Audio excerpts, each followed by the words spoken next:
எல்லாருக்கும் என் அன்பான வணக்கங்கள்.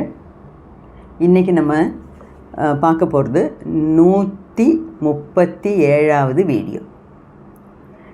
எந்த சாப்டரை நம்ம ரிவ்யூ பண்ண போகிறோன்னா 31வது சாப்டர். அப்போ இது வரைக்கும் 30 சாப்டர் நம்ம ரிவ்யூ பண்ணி பார்த்துட்டோம். ஆனால் ஒரு நிமிஷம் இப்படி நீங்கள் திரும்பி பார்த்தீங்கன்னா நிறைய விஷயங்கள் புரிஞ்ச மாதிரி இருக்குல்ல, இருக்கா இல்லையா? நிறைய விஷயங்கள் இவரோட அனுபவ முகாந்திரம் நமக்கு நிறைய கிடச்சிருக்கு விஷயங்கள் அப்படின்னு.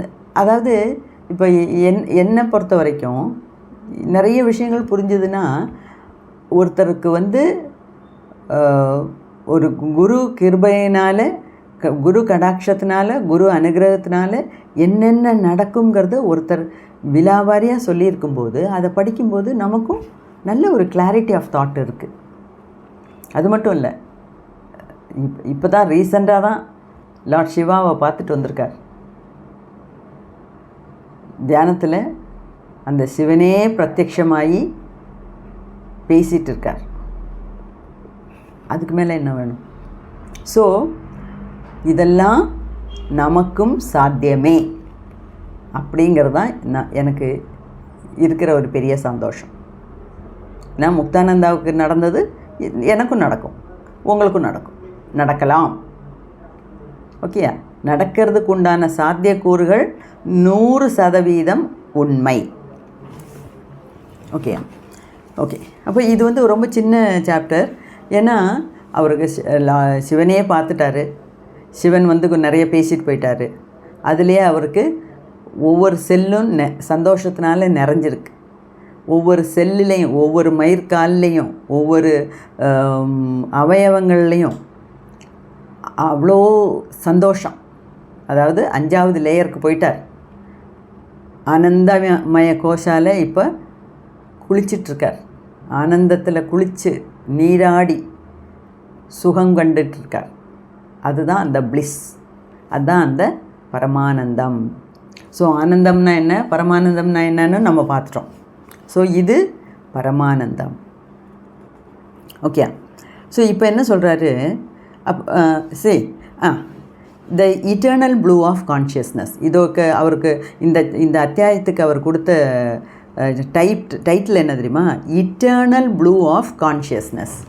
ஒவ்வொரு வார்த்தையாக எடுப்போம். இட்டர்னல்னால் என்ன? நிரந்தரம், அழிவில்லாதது.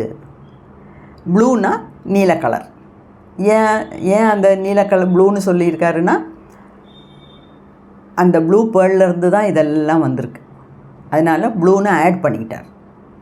த இட்டர்னல் ப்ளூ ஆஃப் கான்ஷியஸ்னஸ். இந்த கான்ஷியஸ்னஸை பற்றி எவ்வளோ பேசினாலும் நமக்கு ஒரு கிளாரிட்டி வர மாட்டேங்குது இல்லையா?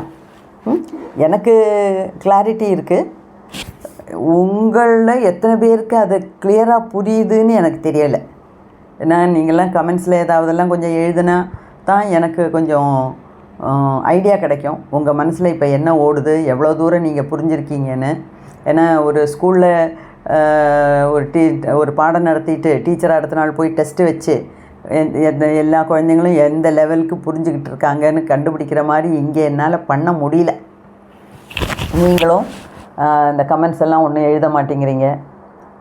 மலையாளம் சேனலில் அட்லீஸ்ட் நிறைய பேர் கேட்குறாங்க, கமெண்ட்ஸ் எழுதுகிறாங்க, டவுட்ஸ் எல்லாம் கேட்குறாங்க. ஆனால் தமிழ் சேனலை பொறுத்த வரைக்கும் எனக்கு தோணுது உங்களுக்கெல்லாம் எந்த டவுட்டுமே இல்லைன்னு. நீங்களும் ஆல்ரெடி ஒவ்வொருத்தவங்களும் முக்தானந்தாவை ஆயிட்டீங்க. அதனால தான் டவுட் இல்லை. டவுட் இருந்தால் தானே கேட்க முடியும் இல்லையா? அந்த நிலைமைக்கு வந்திருக்கீங்கன்னு நினைக்கிறேன். அதில் ரொம்ப சந்தோஷம். அப்போது இந்த கான்ஷியஸ்னஸ்னால் என்ன? அவேர்னஸ்னால் என்ன? இப்போ இங்கே என்ன நடக்குதுங்கிறதோட அறிவு. சரி, இப்போ நான் இப்போ கான்ஷியஸாக இருக்கேன். நான் எதில் கான்ஷியஸாக இருக்கேன்? நான் பேசுகிறதில்ல. நான் அந்த கேமராவை பார்த்து பேசுகிறேன். ஆனால் என் முன்னாடி நிறைய பேர் நீங்கள்லாம் உட்காந்துருக்க மாதிரி நான் நினச்சிக்கிட்டு பேசுகிறேன். அப்போ தான் அந்த பேச்சில் ஒரு உண்மை இருக்கும். அப்போ தான் அந்த பேச்சில் ஒரு உயிர் துடிப்பு இருக்கும். ஸோ உங்களை எல்லாம் நான் எங்கள் மனக்கண்ணில் முன்னாடி உட்கார வச்சு நான் பேசிகிட்ருக்கேன். இப்போ பக்கத்தில் ஒரு ஃப்ளவர் வாஸ் இருக்குது, என் முன்னாடி கேமரா இருக்குது, ஏசி போட்டிருக்கேன், லைட் இருக்குது, ஒயிட் ட்ரெஸ் போட்டிருக்கேன், புக்கை பார்த்து தான் நான் பேசுகிறேன், புக்கை பார்த்து அதிலேருந்து பாயிண்ட்ஸ் எடுத்து பேசுகிறேன். இவ்வளோ தூரம் எனக்கு அவேர்னஸ் இருக்குது. அவேர்னஸ்னால் எனக்கு என்ன நடக்குதுங்கிறத பற்றி எனக்கு நல்ல அறிவு இருக்குது.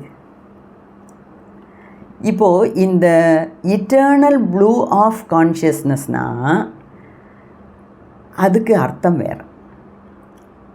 அதாவது என்ன, இப்போ நான் இங்கே உட்காந்துருக்கேன், நான் பேசுகிறேன், என்னை சுற்றி இதெல்லாம் இருக்குது, நான் வீடியோவுக்காக பேசிகிட்ருக்கேன், எனக்கு இஷ்டப்பட்ட மக்களை என்னோடய சேனலை பார்க்குற மக்கள்கிட்ட நான் பேசிகிட்ருக்கேன், கேமராவை பார்த்து பேசுகிறேன், அப்படி இந்த மைக் இருக்குது. அப்போ அதுங்கிறது இது அறிவு. ஆனால் இது ஐ கான்ஷியஸ்னஸ். ஐனா கேபிட்டல் ஐ, இங்கிலீஷில் கேபிட்டல் ஐ எழுதுகிறோம்ல, அது அந்த ஐ consciousness.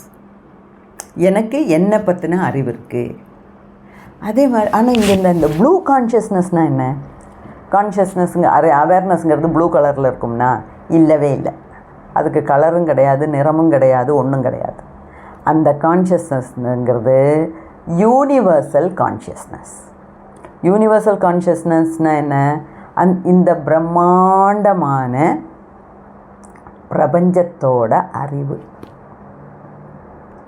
Okay, so I consciousness வேறு, பிரபஞ்சத்தோட கான்ஷியஸ்னஸ் வேறு. இங்கே முக்தானந்தா இப்போ பேசுகிறதெல்லாம் பிரபஞ்சத்தோட கான்ஷியஸ்னஸை பற்றி பேசுகிறார். என்னம்மா பிரபஞ்சத்தில் கான்ஷியஸ்னஸ் இருக்கா? பிரபஞ்சத்துக்கு அறிவு இருக்கா? பிரபஞ்சத்துக்கு மனசு இருக்கா? நீங்கள் என்ன சும்மா கதை விடுறீங்க? நான் கதையெல்லாம் விடலைங்க. என்னோடய குருமார்கள்லாம் எனக்கு நல்லபடியாக அந்த மாதிரி சொல்லி கொடுத்துருக்காங்க. எனக்கும் அது கரெக்டுன்னு என் புத்திக்கு படுது. அதனால் நான் அவங்க சொன்னதையே சிரசாக வகித்து ஃபாலோ பண்ணிகிட்ருக்கேன். இப்போது இந்த யூனிவர்சல் கான்ஷியஸ்னஸ்னால் ஒன்று சொல்கிறேன். இந்த பிரபஞ்சத்துக்கு அறிவு இருக்கா இல்லையா, மனசு இருக்கா இல்லையா அப்படின்னு நம்ம கேட்குறோம். என்னை பொறுத்த வரைக்கும் பிரபஞ்சத்துக்கு அறிவு இருக்குது. அது பேரறிவு. நம்ம சாதாரண இந்த மூளையில் வர்ற அறிவு இல்லை. பிரபஞ்சத்துக்கு உண்டான அறிவு பேரறிவு, பேராற்றல். பிரபஞ்சத்தோட அந்த பேராற்றலை புரிஞ்சிக்க கூட நமக்கு சக்தி இல்லை. அது வேண்டாம், அவ்வளோ தூரம் போக வேண்டாம். சின்ன சின்ன விஷயங்களை எடுத்துக்குவோம். காலையில் சூரியன் கிழக்க உதிக்கிறாரு, சாயங்காலம் மேற்கே மறைகிறாரு, மழை சீசனில் மழை பெய்யுது, வெயில் அடிக்கிற சீசனில் வெயில் கொளுத்துது, கடல் அலைகள் வந்து போயிட்டுருக்கு, சூரியன் உதிக்கிறாரு, மறைகிறாரு, சந்திரன் வராரு, போகிறாரு.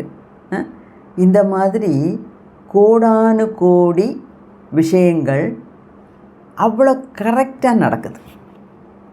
ஒன்றும் இல்லைங்க. நம்ம இன்றைக்கி நைட்டு படுக்க போகிறோம், நாளைக்கு ஆஃபீஸ் இருக்குது, போகணும், நிறைய வேலை இருக்குது, 5 மணிக்கு எந்திரிக்கணும். உடனே என்ன பார்க்குறோம்? மொபைலுங்க, அலாரத்தை செட் பண்ணிவிட்டு படு. நமக்கு ஒரு துணை தேவை இருக்குது, நமக்கு ஒரு துணை உபகரணம் தேவை இருக்குது. ஆனால் எந்த ஒரு உபகரணமும் இல்லாமல், அதாவது கம்ப்யூட்டரு, டேட்டா பேஸு, மானிட்டரு, அதை மானிட்டர் பண்ணுறதுக்கு ஒரு மனுஷன், இது எதுவுமே இல்லாமல் இந்த பிரபஞ்சம் தன்னுடைய சக்தியை மட்டும் வச்சு அவ்வளவு அக்யூரேட்டாக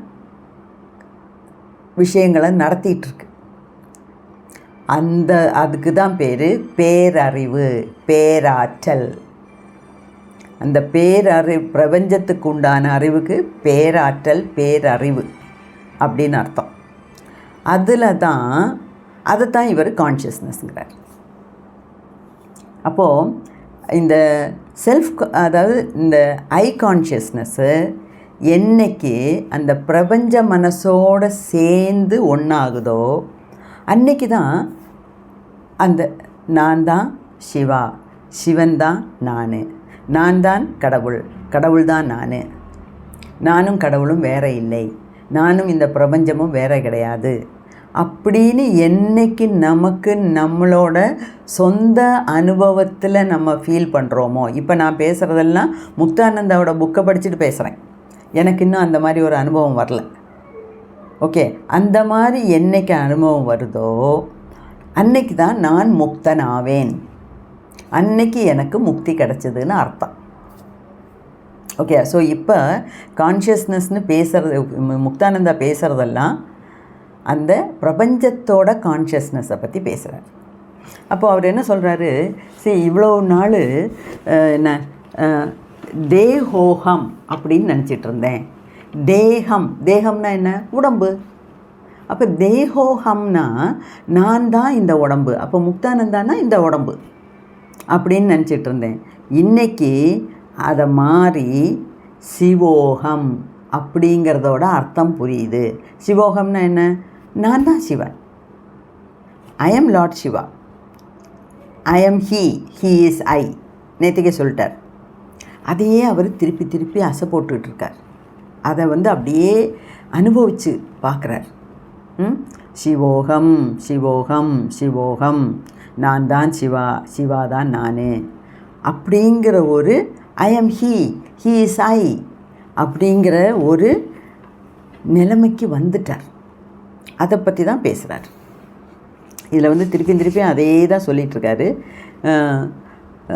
அப்போ அவரோட தியானம் திருப்பி ஜாஸ்தி ப்ரொஃபவுண்ட் எக்ஸ்பீரியன்ஸ் எல்லாம் வருதான். பலதரப்பட்ட புதுமையான புது அனுபவங்கள் வருது. அவரோட தியானம் ஆழ்ந்த ஆழ்ந்த ஆழ்ந்த நிலைக்கு போகுது. அப்போது நான் இப்போ இப்போ அவர் இப்போவும் நினைவு கூர்றாரு. இதுக்கெல்லாம் காரணம் ரெண்டு விஷயம். நான் இப்போ என்ஜாய் பண்ணுற, நான் இப்போ அனுபவிக்கிற இந்த யூனிவர்சல் கான்ஷியஸ்னஸ் அனுபவிக்கிறதுக்கு காரணகர்த்தா யார்? என்னோட பகவான் நித்யானந்தா. என்னோட குரு கடாட்சம் இல்லாமல் இதில் ஒன்றுமே நடந்திருக்காது. அப்போ இவ்வளோ தூரம் நான் என்ஜாய் பண்ணுறதும், இவ்வளோ தூரம் உண்மையை உண்மையாக விளங்க முடிஞ்சதும், சத்தியத்தை சத்தியமாக அனுபவிக்க முடியறதுக்கும் ஒரே காரணம் என்னோட குரு பகவான் நித்யானந்தா. அந்த குரு கிருபையினால், அந்த குரு கடாட்சத்தினால குண்டலினி சக்தி எழும்பிடுச்சு. அந்த குண்டலினி சக்தியோட அனுகிரகத்தினால தான் இப்போது சகசிராரம் வரைக்கும் போய் சகசிராரத்தில் இருந்த ப்ளூ ஸ்டாரை பார்த்தாரு, ப்ளூ பேர்லை பார்த்தாரு, சிவனோட தர்சனமும் கிடச்சிருச்சு. இதுக்கு மேலே என்ன வேணும்? அப்போது இப்போது சில சமயம் இப்போ நம்ம வீட்லேயும் சரி, ஏதாவது ஒன்று நல்லது நடந்ததுன்னா அதை பற்றியே ஒரு 4 நாளைக்கு பேசிகிட்டே இருப்போம். இல்லை கெட்டதாக இருந்தாலும் சரி அதை பற்றியே பேசிகிட்டு இருப்போம். ரோட்டில் ஏதோ ஒரு ஆக்சிடெண்ட் பார்த்தோம், 2 நாளைக்கு வேறு ஒன்றும் சாப்பிடக்கூட தோணாது, அதை பற்றியே நினச்சிட்ருப்போம், அதை பற்றியே பேசிகிட்ருப்போம் இல்லையா? அது மாதிரி இப்போ சுவாமி முக்தானந்தாவுக்கு அந்த பேரானந்தத்தில் திளைச்சிக்கிட்டு இருக்கார். அந்த பேரானந்தம் பிளிஸ்ஃபுல் ஸ்டேட்டில் இருக்கார். அப்போது இவருக்கு எல்லாமே புரியுது, ஒரு டவுட்டும் கிடையாது. அப்போ அவர் என்ன சொல்கிறாரு, நான் இப்போது அந்த விட்னஸ் கான்ஷியஸ்னஸ்க்கு வந்துட்டேன். விட்னஸ் கான்ஷியஸ்னஸ்னால் என்ன? எல்லாத்தையும் பார்த்துக்கிட்டு இருக்கேன். நான் வெறுமனே உட்காந்து பார்த்துக்கிட்டு இருக்கேன். கண்ணை திறந்து வச்சுருக்கேன், பார்த்துக்கிட்டே இருக்கேன். கண்ணை மூடும்போது இந்த தியானத்துக்கு போயிடுறேன். தியானத்துலேயே நிறைய விஷயங்கள் எனக்கு புலப்படுது, புரியுது அப்படின்னு சொல்கிறார். ஸோ ஃபஸ்ட்டு காரியம், நான் இந்த உடம்பல்ல அப்படின்னு சொல்கிறார். இந்த நான் இந்த உடம்பல்லன்னு அவருக்கு இவ்வளோ நாள் கழித்து இப்போ தான் தெரியுது. ஆனால் கடவுள் புண்ணியத்தில் நம்மெல்லாம் முன்னாடியே பார்த்துட்டோம், புரிஞ்சிட்டோம். ஏன்னா நான் ஏற்கனவே ஒரு என்னோடய வீடியோவில் சொல்லியிருக்கேன். நான் எப்படி இதை புரிஞ்சுக்கிட்டேன்னா, சத்குருவோட வீடியோவை பார்த்து தான். சத்குரு சொல்கிறது வெட்டொன்று துண்டு 2, அவ்வளோதான். அப்போ அவரோட வீடியோவில் தான் நான் முன்னெல்லாம் நிறைய வீடியோ ஆல்மோஸ்ட் எல்லாமே பார்த்துட்டேன். இப்போல்லாம் ஏதாவது ஒன்று பார்த்தா கூட அது எனக்கு அன்றைக்கே பார்த்ததோட அதே தான் வேறு வேறு விதத்தில் போடுறாங்க அப்படின்னு தோணி போயிடுது. ஏன்னா அவ்வளோ தூரம் ஒரு காலத்தில் வீடியோ பார்த்து பார்த்து பார்த்து பார்த்து என்னோடய தலையே வெடித்து போகிற மாதிரி அறிவு எனக்கு ஜாஸ்தியாக இருந்தது சத்குருவோட வீடியோவை பார்த்து தான். அப்போது சத்குரு ஒரு இதில் சொல்ல, I am not the body, I am not even the mind. அப்படியே அந்த பசுமரத்தாணி மாதிரி அப்படியே செதுக்கி வச்சுருக்கார் உள்ள புத்திக்குள்ளே தொலைச்சி ஏற்றி விட்டுட்டார். ஸோ இப்போ என்ன கேட்டால் வல்சலான்னு சொல்கிறது நான் இந்த பாடி கிடையாது. மரணம்ங்கிறது இந்த பாடிக்கு தான், வல்சலாவுக்கு கிடையாது. ஏன்னா வல்சலாங்கிறது ஆத்மா அப்படிங்கிற உணர்வு இப்போ நமக்கு புத்திபூர்வம் தெரிஞ்சிருக்கு. அப்போ முக்தானந்தாவுக்கும் இப்போ அது நல்லா புரியறதுனால தான் அதை பற்றி சொல்லிகிட்டே இருக்கார். ஓகே, ரொம்ப சின்ன சாப்டரு. அதில் இதெல்லாம் தான் சொல்கிறார். Unchanging truth is my inner self. நான் தான் கடவுள், கடவுள் தான் நான் தான் சிவா, சிவா தான் நான் அப்படிங்கிற ஒரு புரிதலுக்கு வந்துட்டார். அதுக்கப்புறம் வேறு ஒன்றும் இல்லைங்க. அதுக்கப்புறம் ஒன்றும் பேசுகிறதுக்கு ஒன்றுமே இல்லை, அவ்வளோதான். ஸோ குரு கிருபா, குரு கடாட்சம், த கிரேட் குண்டலினி, அந்த குரு கடாட்சத்தினால குண்டலினி அவேக்கன் ஆயிடுச்சு, உணர்ந்துடுச்சு.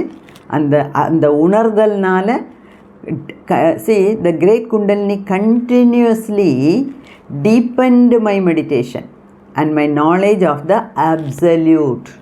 absoluteனா என்ன? பிரபஞ்சம். அப்போ இந்த குண்டலினி சக்தியோட அனுகிரகத்தினால தான் எனக்கு தியானத்தில் ஆழமாக போக முடியுது. அப்படி போக போக போக இது அப்சல்யூட் ட்ரூத், அதாவது கலப்படமில்லாத உண்மை, 100% உண்மைங்கிற விஷயங்கள்லாம் எனக்கு புலப்படுது அப்படின்னு சொல்கிறேன். ஓகே, ஸோ இப்போ அவர் சும்மா இந்த விட்னஸ் கான்ஷியஸ்னஸில் இருந்து எல்லாத்தையும் பார்த்துட்ருக்கார். ஒன்றொன்னே இப்போ வேறு கண்ணோட்டத்தில் பார்க்குறார். இப்போ அவரோட புரிதல்ங்கிறது 100%. ஒன்றை பார்த்த மாத்திரத்திலே அவருக்கு எல்லாம் புரியுது. அப்படியே ஒன்றா பார்த்துட்டு விட்னஸ் மோடில் இருக்கார். ஆக்சுவலாக நம்ம ஆத்மாவோட இருப்பும் விட்னஸ் மோடு தான். ஆத்மா எதிலையும் தலையிடாது, ஜஸ்ட்டு பார்த்துக்கிட்டே இருக்கும், விட்னஸ் மோடு. அந்த நிலைமைக்கு முக்தானந்தா வந்துட்டேன் அப்படின்னு சொல்கிறார். ஓகே, புரிஞ்சிருக்கும்னு நினைக்கிறேன். புரியாட்டினா வீடியோவை திருப்பி போட்டு கேளுங்க. அது எவ்வளோ தடவை கேட்க முடியும்? கேட்டுட்டு உங்களுக்குள்ளே கேள்வி கேளுங்க, உங்களுக்கும் அந்த புரிதல் வரும். ஓகே, வாழ்க வளமுடன்.